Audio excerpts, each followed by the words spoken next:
Hello दोस्तों, आप सभी का स्वागत है S2 डिफेंस वाला में। सीआरपीएफ ट्रेडमैन 2023 का एग्ज़ाम 1 जुलाई से स्टार्ट हो चुका है।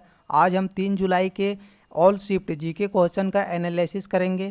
क्वेश्चन रिपीट होना स्टार्ट हो चुका है आपके एग्ज़ाम में। तो अगर आपका आने वाले शिफ्ट में एग्ज़ाम है तो आप वीडियो को अंत तक ज़रूर देखें। पहला क्वेश्चन आपसे पूछा गया था, बाबर और मेदिनी राय के बीच चंदेरी का युद्ध कब लड़ा गया था। दोस्तों, बाबर और मेदिनी राय के बीच चंदेरी का युद्ध 1528 ईस्वी में लड़ा गया था। बाबर तथा राजपूत मेदिनी राय के मध्य लड़ा गया था। अगला क्वेश्चन पूछा गया था, सैंडल पीक कहाँ पर स्थित है। दोस्तों, सैंडल पीक अंडमान और निकोबार द्वीप समूह का सबसे ऊंचा पहाड़ है। यह उत्तर अंडमान द्वीप पर स्थित है। सैंडल पीक राष्ट्रीय उद्यान द्वारा घिरा हुआ है। अगला क्वेश्चन पूछा गया था, सीआरपीएफ कौन से मंत्रालय के अधीन काम करती है। तो राइट आंसर है मिनिस्ट्री ऑफ होम अफेयर।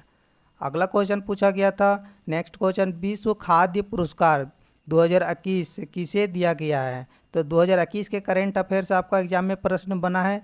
भारतीय मूल की doctor Shakuntala Harak Singh Thiel state को दिया गया था वर्ल्ड फूड प्राइज 2021 का। नेक्स्ट क्वेश्चन पूछा गया था आपसे, लाल कुर्ता आंदोलन के नेता कौन थे। तो लाल कुर्ता, जिसे लाल शर्ट के नाम से जाना जाता है, यह आंदोलन 1930 में हुआ था। अब्दुल गफार खान द्वारा शुरू किया गया था। 1929 में भारतीय राष्ट्रीय कांग्रेस की एक सभा में शामिल होने के बाद खान अब्दुल गफार खान ने खुदाई खिदमतगार के नाम से यह आंदोलन चलाया और इसकी स्थापना और पख्तूनों के बीच लाल कुर्ती आंदोलन का आह्वान किया। दोस्तों, यह सारे टॉपिक आपका आने वाले एग्जाम के लिए मोस्ट इम्पॉर्टेंट है, तो आप वीडियो को लास्ट तक ज़रूर देखें। अगला क्वेश्चन आपसे पूछा था, अकाली आंदोलन किससे जुड़ा हुआ था। दोस्तों, अकाली आंदोलन एक सिख सुधार आंदोलन था और अकाली आंदोलन भारत के गुरुद्वारों में सुधार लाने के लिए एक अभियान था। यह 1920 से 25 के बीच सक्रिय था, जिसका शुरुआत सिंह सभा की राजनीतिक शाखा अकाली दल ने किया था। इसलिए आप इसका नाम अकाली आंदोलन रखा गया दोस्तों। और पंजाब अकाली आंदोलन का मुख्य केंद्र था। अगर आपका आने वाले शिफ्ट में पूछा जाए इस प्रकार के प्रश्न तो आंसर आप गलत ना करें। सिख गुरुद्वारा अधिनियम 1922 में पारित किया गया था। नेक्स्ट क्वेश्चन है दोस्तों, आपसे पूछा गया था, नृत्य से पश्चिम बंगाल का लोक नृत्य है जिसे औरत अपने बच्चे के लिए अच्छे स्वास्थ्य के लिए भगवान से प्रार्थना करती है, कौन सा नृत्य है। यह वृत्ता नृत्य है, जिसे वृत्ता नृत्य के नाम से जाना जाता है। भारत के पश्चिम बंगाल का एक पारंपरिक लोक नृत्य है। यह ग्रामीण क्षेत्रों में मनाया जाता है और महिलाओं द्वारा देवता से उन्हें बच्चों का आशीर्वाद देने के लिए और चिकन पॉक्स जैसी बीमारियों संक्रमण बीमारियों से उभरने में मदद करने के लिए सुधार आभार व्यक्त करने के लिए यह प्रार्थना किया जाता है भगवान से। अगला क्वेश्चन आपसे पूछा था दोस्तों, चक्री एक प्रकार की पारंपरिक संगीत है जो किस राज्य में लोकप्रिय है। तो चक्री एक जम्मू कश्मीर राज्य में लोकप्रिय है और जम्मू कश्मीर के अन्य प्रमुख नृत्य को हम कवर करेंगे जो आपके एग्ज़ाम के लिए इम्पोर्टेंट है। तो पहला नृत्य है भांड जसन और दूसरा है डमहल, खुद बच्चा, नागमा और राउप। यह सभी जम्मू कश्मीर राज्य में प्रमुख नृत्य है जो सारे इम्पोर्टेंट है। नेक्स्ट क्वेश्चन आपसे पूछा गया था दोस्तों, इन्फोसिस पुरस्कार 2021 विजेता कौन रहे हैं। इंजीनियरिंग और कंप्यूटर विज्ञान में प्रोफेसर अरविंद को दिया गया था इन्फोसिस पुरस्कार 2021 और सामाजिक विज्ञान के लिए प्रोफेसर कौशिक बसु को दिया गया था। तीसरा पुरस्कार मिला था मानविकी के लिए प्रोफेसर अकील बिलग्रामी को और गणितीय विज्ञान के लिए प्रोफेसर चंद्रशेखर खरे को 2021 से इन्फोसिस पुरस्कार मिला था। पांचवा पुरस्कार मिला था भौतिक विज्ञान के लिए प्रोफेसर श्रीनिवास कुलकर्णी को। या आपका एसएससी जीडी के एग्जाम में भी ये प्रश्न पूछा गया था दोस्तों। छठवां पुरस्कार मिला था जीवन विज्ञान के लिए प्रोफेसर मृगांका सूर को। दोस्तों, मैं सारे प्रश्न क्वेश्चन विथ आंसर एक्सप्लेनेशन के साथ समझाऊंगा, तो वीडियो में बने रहें और लास्ट तक ज़रूर देखें। नेक्स्ट क्वेश्चन पूछा गया था, कौन सी कोशिका विभाजित नहीं की जा सकती है। लाल रक्त की कोशिका के विपरीत श्वेत रक्त की कोशिका विभाजित नहीं होती है। समसूत्री कोशिकाएं विभाजित माइटोसिस से नहीं गुजरती है। और तंत्रिका कोशिका एक अत्यधिक विशिष्ट कोशिका होती है जिसमें विभाजन की क्षमता नहीं होती है, क्योंकि इनमें सेंट्रोसोम तारककाय नहीं होती है। दोस्तों, अगला क्वेश्चन आपके एग्जाम में पूछा गया था, खाद्य संरक्षण कैसे किया जाता है। यह एक ऐसी प्रक्रिया होती है जो संग्रहित भोजन को ताज़ा रखती है और इसे खराब होने से बचाती है। खाद्य परिरक्षक के रूप में सोडियम बेंजोएट रासायनिक का प्रयोग किया जाता है। दोस्तों, अगर आप अभी तक हमारे चैनल को सब्सक्राइब नहीं किए तो चैनल को सब्सक्राइब और वीडियो को लाइक ज़रूर करें। अगला क्वेश्चन पूछा गया था संविधान से, संविधान के भाग 2 को क्या कहा जाता है। तो दोस्तों, संविधान के भाग 2 को भारत का मैग्ना कार्टा की संज्ञा दी गई है। मैग्ना कार्टा अधिकारों का वह प्रपत्र है जिसे इंग्लैंड के किंग जॉन द्वारा 1215 में समानतों के दरबार में जारी किया गया था और यह नागरिकों के मौलिक अधिकारों से संबंधित पहला लिखित प्रपत्र है। दोस्तों, संविधान के 42वें संशोधन में मिनी कॉन्स्टिट्यूशन कहा जाता है, आपको याद रखना है। अगर आप हमारे टेलीग्राम चैनल से नहीं जुड़े हैं तो दोस्तों, पीडीएफ के लिए हमारे टेलीग्राम चैनल से जुड़ें और इस क्लास का पीडीएफ आप डाउनलोड कर सकते हैं। अगला क्वेश्चन आपसे पूछा गया था, दिल्ली सल्तनत से दीवान ए बंदगान के पद को किसने शुरू किया।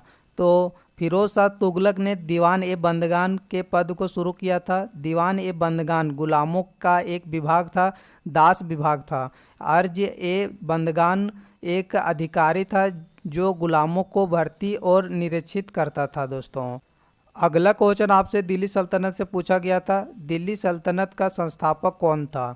तो दिल्ली सल्तनत का संस्थापक था कुतुबुद्दीन ऐबक, राइट आंसर होगा।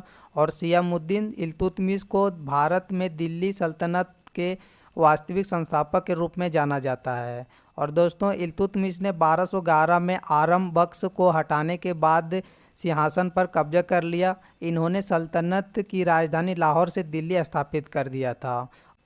दिल्ली सल्तनत के 5 वंश रहे हैं इसमें और सारे इम्पोर्टेंट है आपके एग्जाम के लिए। तो इसको याद करने का सिंपल ट्रिक है, आपको याद रखना है जीके तो सरल है। तो जीके से हो जाता है दोस्तों गुलाम वंश, जी से, और के से हो जाता है खिलजी वंश। गुलाम वंश का शासनकाल रहा था 1206 से 90 तक और खिलजी वंश का रहा था 1290 से 1320 तक। दोस्तों, अगला शासन था तुगलक वंश का जो 1320 से 1414 तक रहा था। सल्तनत काल का सबसे लंबा शासन काल था तुगलक वंश का। अगला शासन आया सैयद वंश का जो 1414 से 51 तक रहा था इसका शासनकाल। और लास्ट में था लोधी वंश और 1414 से 51 1526 तक इसका शासनकाल रहा था। और उसके बाद आया था 1526 के बाद भारत में बाबर, और यह मुगल साम्राज्य का स्थापना करेगा। तो आपका आने वाले शिफ्ट में इस प्रकार के प्रश्न पूछे जाएंगे, तो आपको क्वेश्चन का आंसर गलत ना करें। अगला क्वेश्चन आपसे पूछा गया था, मंदिर से क्वेश्चन बना था आपके एग्जाम में, होयसलेश्वर मंदिर किस राज्य में है। तो होयसलेश्वर मंदिर कर्नाटक के हालेबिंदु नामक पर स्थित है। भगवान शिव को समर्पित है यह मंदिर। निर्माण इसका हुआ था 12वीं शताब्दी में, राजा विष्णुवर्धन के काल में इसका निर्माण हुआ था। यह बेसर शैली का मंदिर है। निरिप्पकाम द्वितीय होयसल राजवंश के संस्थापक थे जिन्होंने कर्नाटक के मलनाड क्षेत्र पर शासन किया था। नेक्स्ट क्वेश्चन पूछा गया था आपके एग्जाम में पहाड़ से संबंधित, पटकाई की पहाड़ियाँ किसका हिस्सा है।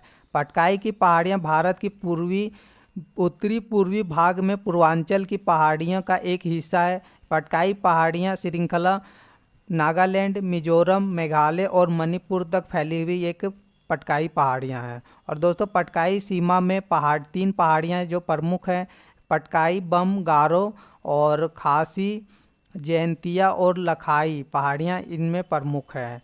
पटकाई पहाड़ियाँ वर्मा के साथ मिलने वाली भारत की उत्तर पूर्वी सीमा पर स्थित है। अगला क्वेश्चन आपसे पूछा गया था, स्वर्णीय चतुर्भुज परियोजना कब शुरू की गई थी। दोस्तों, यह परियोजना 2001 में शुरू की गई थी। प्रधानमंत्री अटल बिहारी वाजपेयी के द्वारा यह किया गया था। दोस्तों, स्वर्णीय चतुर्भुज परियोजना को पूरा करने के लिए इसे 4 भागों में बांटा गया था। पहला भाग था दिल्ली से कोलकाता को जोड़ता था। पहला भाग है इसे दिल्ली से कोलकाता को जोड़ता है, जिसकी कुल लंबाई 1454 किलोमीटर है। और दूसरा भाग है कोलकाता से चेन्नई तक विस्तृत है, जिसकी कुल लंबाई 1684 किलोमीटर तक है। और तीसरी भाग है दोस्तों चेन्नई और मुंबई के बीच यह फैला हुआ है, जिसकी कुल लंबाई 1290 किलोमीटर है। और चौथी भाग है मुंबई से दिल्ली के बीच फैला हुआ है, इसकी कुल लंबाई 1419 किलोमीटर तक है।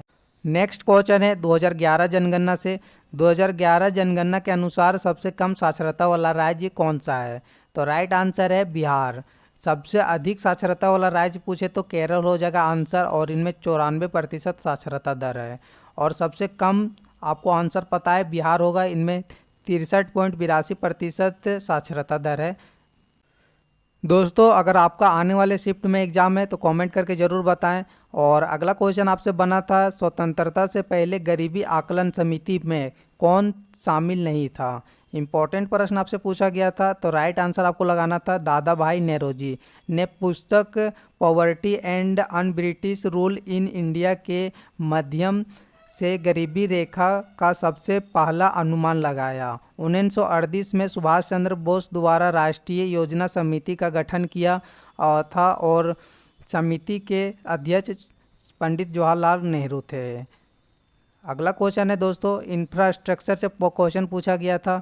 नेक्स्ट क्वेश्चन, इंफ्रास्ट्रक्चर का महत्व क्या है? तो जीवन की गुणवत्ता का समर्थन करता है इंफ्रास्ट्रक्चर। बुनियादी ढांचे के बिना स्वच्छ पेयजल, भोजन, स्वास्थ्य देखभाल, संचार प्रणाली और आवास तक पहुंच संभव नहीं होगा बिना इंफ्रास्ट्रक्चर का। इंफ्रास्ट्रक्चर औद्योगिक और कृषि उत्पाद, घरेलू और विदेशी व्यापार और वाणिज्य के मुख्य क्षेत्रों में सहायक सेवा प्रदान करती है। इस प्रकार के आपके एग्जाम में प्रश्न पूछा जा रहा है, और आने वाले शिफ्ट का क्वेश्चन का एनालिसिस चाहते हैं तो चैनल को सब्सक्राइब जरूर करें। नेक्स्ट क्वेश्चन पूछा था आगरा के ताजमहल को कब यूनेस्को के विश्व विरासत सूची में शामिल किया गया था? तो इसका राइट आंसर आपको लगाना था 1982। आगरा के ताजमहल को यूनेस्को के विश्व विरासत में 1982 में शामिल किया गया था। नेक्स्ट क्वेश्चन पूछा गया था बक्सर का युद्ध कब और किनके मध्य हुआ था? दोस्तों बक्सर का युद्ध 22 से 23 अक्टूबर 1764 ईस्वी में हुआ था। बंगाल के नवाब मीर कासिम, अवध के नवाब सिजाउद्दौला और मुगल बादशाह शाह आलम द्वितीय संयुक्त सेना के बीच या ईस्ट इंडिया कंपनी के बीच यह युद्ध हुआ था। इनमें अंग्रेजों की जीत हुई थी। पश्चिम बंगाल, बिहार, झारखंड, उड़ीसा और बांग्लादेश का दीवानी राजस्व अधिकार कंपनी के पास चला गया था। दोस्तों चौसा का युद्ध अगर आपके एग्जाम में पूछा जाए तो आपको आंसर लगाना है 1539 ईस्वी में चौसा का युद्ध हुआ था शेरशाह सूरी और हुमायूं के बीच में, जिसमें हुमायूं का बुरी तरह से हार हुआ था और दिल्ली के गद्दी पर शेरशाह सूरी बैठा था दोस्तों। और 1540 ईस्वी में फिर से आया हुमायूं दिल्ली पर आक्रमण करने के लिए, इसमें फिर से हुमायूं का दूसरी बार हार हुआ था। 15 साल बाद फिर से हुमायूं आया दिल्ली आक्रमण करने के लिए 1545 ईस्वी में, जिसमें शेरशाह सूरी को पराजित करके हुमायूं दिल्ली के गद्दी पर फिर से बैठा था दोस्तों। मैं कभी हिस्ट्री का क्लास पढ़ाऊंगा तो मैं डिटेल में पढ़ाऊंगा कैसे कैसे हुआ था। अगर आप हमसे हिस्ट्री का क्लास पढ़ना चाहते हैं तो कमेंट में ज़रूर बताएं। दोस्तों अगला है सीआरपीएफ ट्रेडमैन 1 जुलाई 2023 है all shift question with answer. इस क्लास का मैं ऑलरेडी क्लास ले चुका हूँ, एनालिसिस करवा चुका हूँ 1 जुलाई के जीके क्वेश्चन का। अगर आप नहीं देखे हैं तो मैं उसका लिंक डिस्क्रिप्शन में डाल दिया हूँ, आप वहाँ से जाके 1 जुलाई के जीके क्वेश्चन का एनालिसिस कवर कर लें। दोस्तों आशा करता हूँ आज की क्लास आपको अच्छे तरीके से समझ में आया होगा। अगर आपको किसी भी प्रकार का डाउट है तो कमेंट करके ज़रूर बताएं। वीडियो के लास्ट तक बने रहने के लिए thank you, bye bye, take care, मिलते हैं नेक्स्ट वीडियो में।